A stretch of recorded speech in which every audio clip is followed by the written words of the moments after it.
Ready? I'm ready. Cool. My name is James Slaughter, and I'm a tattoo artist. I think it's something that I was always interested in. I was getting tattoos at an early age, but there were always spaces that they were never comfortable. So they're primarily sort of like more straight male spaces, and not being straight male, it sort of felt somewhat uncomfortable.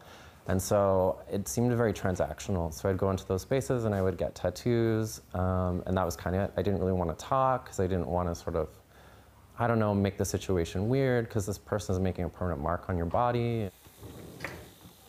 So it wasn't until basically I started getting tattooed by women that I saw a space for myself, because it could be something different.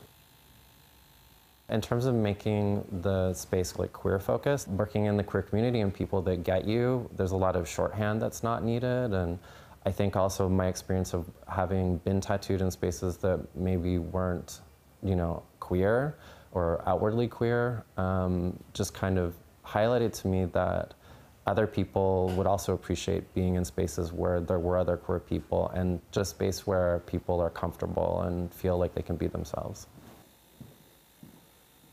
I primarily focus on like figurative work, sort of emotion and intimacy, and because I sort of noticed that you don't see a lot of sort of romanticized images of men showing emotion, but I think to normalize men showing emotions, especially like sad emotions, and to have it be beautiful, to me I thought was really important, and for me resonated with myself personally, and also just to put those images out there. And I think I got a lot of response in people that were very supportive of that, because it wasn't something they'd seen before.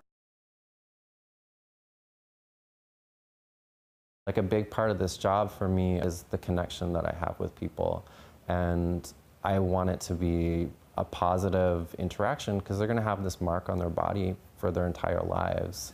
Okay, that's it. People get tattoos for all different kinds of reasons, and I think to be the person that is facilitating that is a really big responsibility, and I try to make them as comfortable as possible because I want them to sort of remember the experience as being a positive one.